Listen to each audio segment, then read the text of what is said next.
This show is brought to you by HostBaby.com, web hosting for musicians.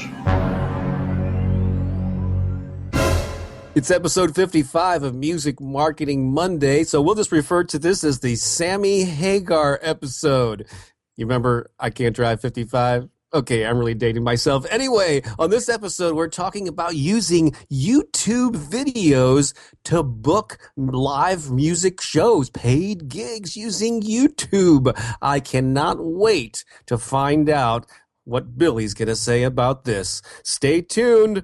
Rev up the engines. I Can't Drive 55. Let's go.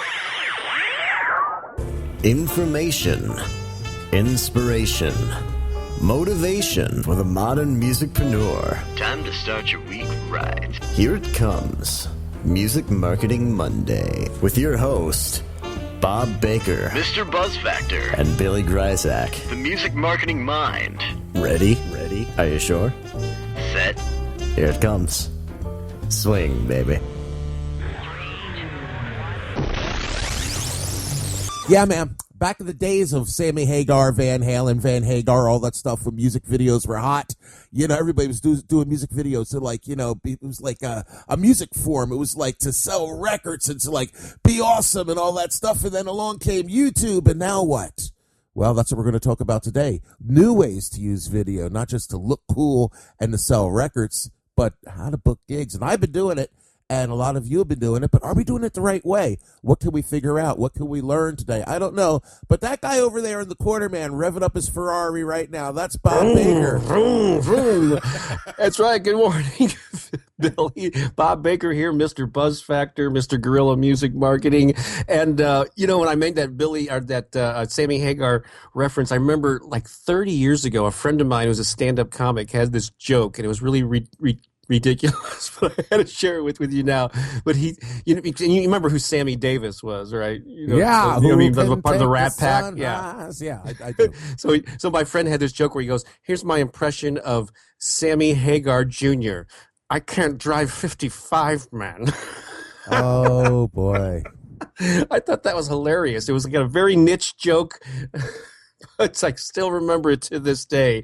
Anyway, it's episode 55, which I think officially we can go into Denny's in various places and get senior discounts.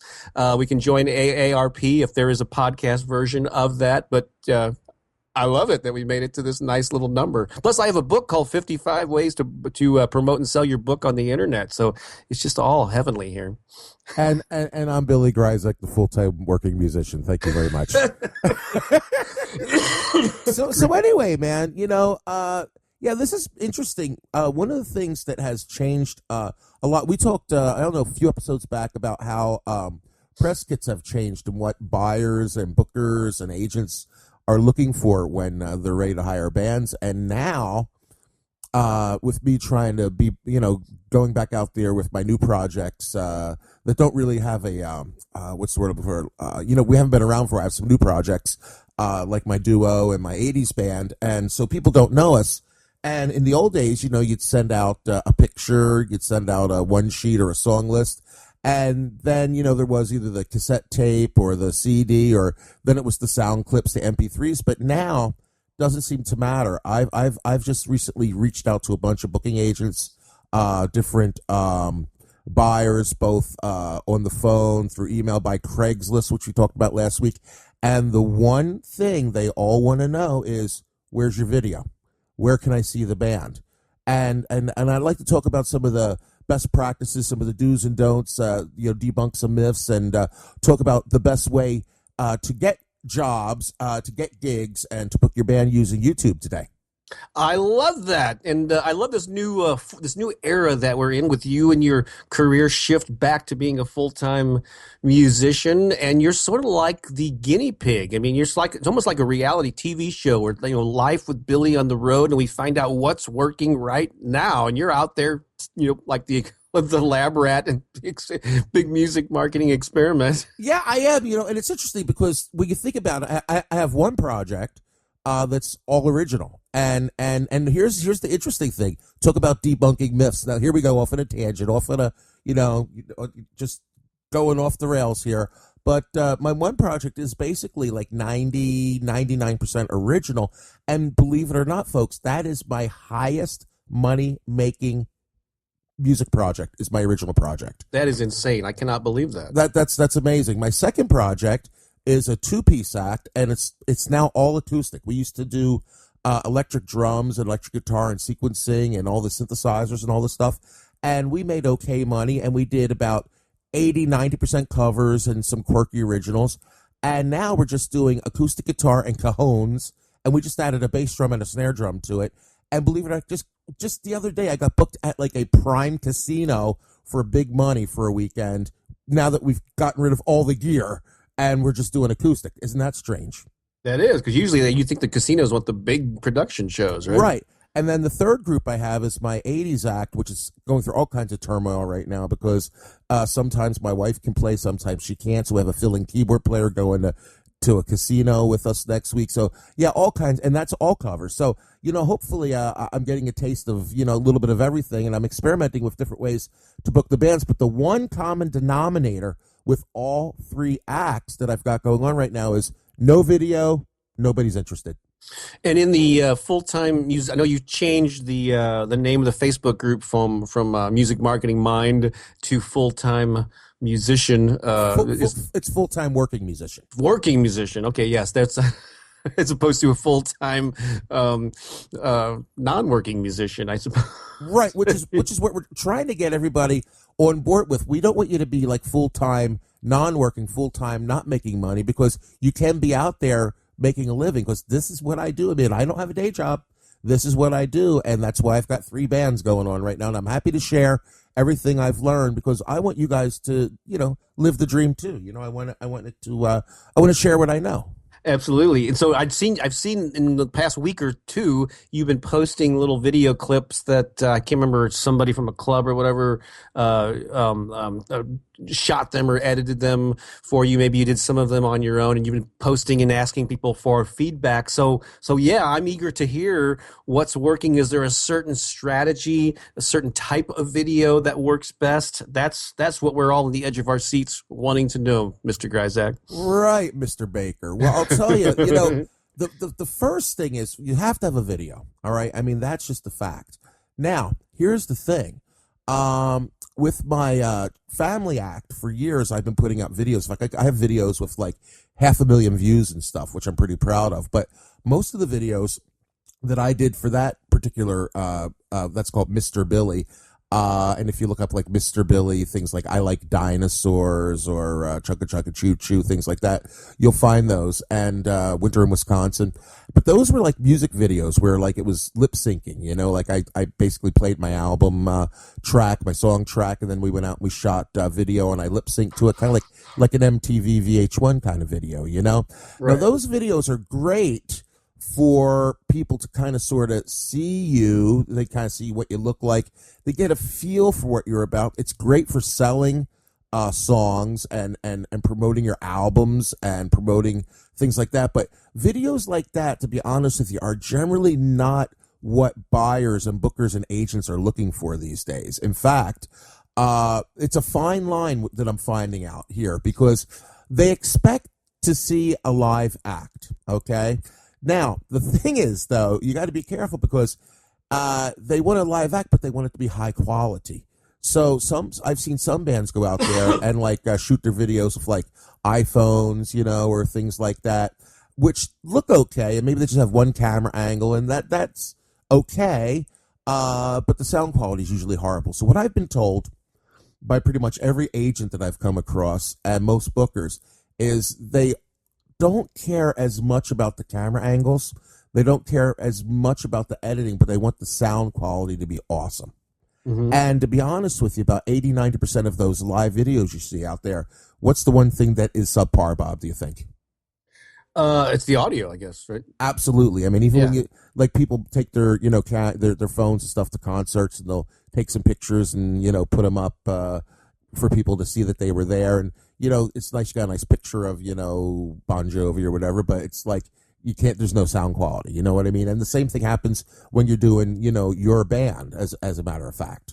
Yeah, well, actually, that principle about audio being the most important factor is true across all types of videos. I've even heard that. I've gone to lectures or workshops from independent filmmakers, and even with acting scenes or whatever, where maybe music is only part of a background or whatever. They say people will forgive poor audio or video quality, but they won't forgive poor audio quality. If you can't hear what the people are saying, or it's not clear. That the whole thing, it doesn't matter how slick the visual is, the whole impact is sort of ruined. And so that's a great point, and it's interesting to see that applies to many different types of video.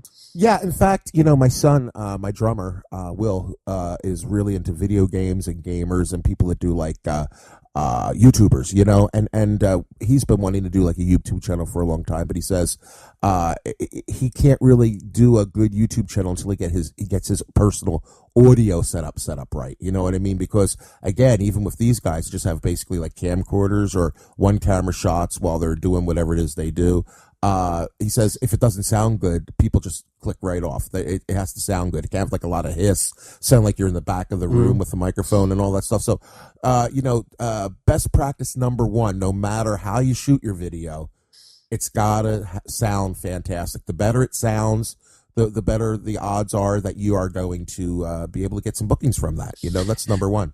Yeah, and if I could back up just a second, the reason that the standard music video is not as appealing as the live show videos is because, again, you're talking specifically about targeting either a booking agent or a venue person who wants to hire you to perform live. So they want to see you perform live. So I guess that's the whole point of this, is they don't want to see a slickly produced thing where you're just moving your lips to your studio. Can you pull it off in a live situation? Can you interact with the crowd? Can you carry a tune? What's your presentation? And that's the main thing that you want to get across in these videos, right? Right, exactly. Now, we just did a series of live videos, and how that was done was very interesting. There's this place we play, and in lieu of us performing for him one time, we did a barter. And he has an amazing sound system and a great board where you can actually, when it's a digital board and when you're playing live, he can actually take all the live sound and dump it into a USB drive, like in multi-track in real time. It's amazing. And then he has a HD camera set up in front of the stage. So what we did was we went in the afternoon before our show and did like a dozen songs, I forget. We just kind of went through a bunch of stuff with him filming and with all the audio going digital into the USB drive that he gave me after we recorded, and then he gave me another file with all the video on it, And then what I did to spice it up a little bit was I just took my iPad, which I happen to have with me, and I sat it down in the front of the stage and aimed it up at us to give us a second angle. And then I came back home and I took all the audio, the wide camera angle, and the iPad, and then and then what I did was I edited it all down into like what looked like a multi-camera thing, But the main thing is it sounds great. Now, number 2 point is lighting is really, really, really important. If you don't have good lighting, you really can't see anything. Everything kind of gets washed out or blurred out. So that's another really important aspect, is it has to be lit well. So it has to sound well, has to be lit well. Now, the third thing I was going to get to, which you mentioned, was about the audience and how you perform live. Now, we kind of did this one in the afternoon when there wasn't anybody there, but we were playing live. So my recommendation, if possible, is to shoot your main shots as controlled as possible. Like if you do them in the afternoon like we did, maybe. But then that night, while you're wearing the same clothes, okay, go in and maybe shoot some shots from the back of your heads towards the audience, or shoot some crowd shots to intercut. Or if you do live, use an extra camera, or maybe ask your friends. This is a great idea. Say, hey, everybody, we're going to record this song. And if you all get your iPhones out and just shoot the crowd, maybe shoot us from the stage and then send us the files later, like through Facebook or email or text, then you can get like a whole bunch of different angles so you can see the audience interaction. Because that is one thing that the agents have told me that the buyers really like to see, is the audience interaction, the audience reacting, the audience dancing. The more of that you can put in there, I believe will give you a better shot at getting gigs with your video. That's awesome. And so, and I think, I don't know if you plan on covering this. I think we touched on it in an earlier episode about whether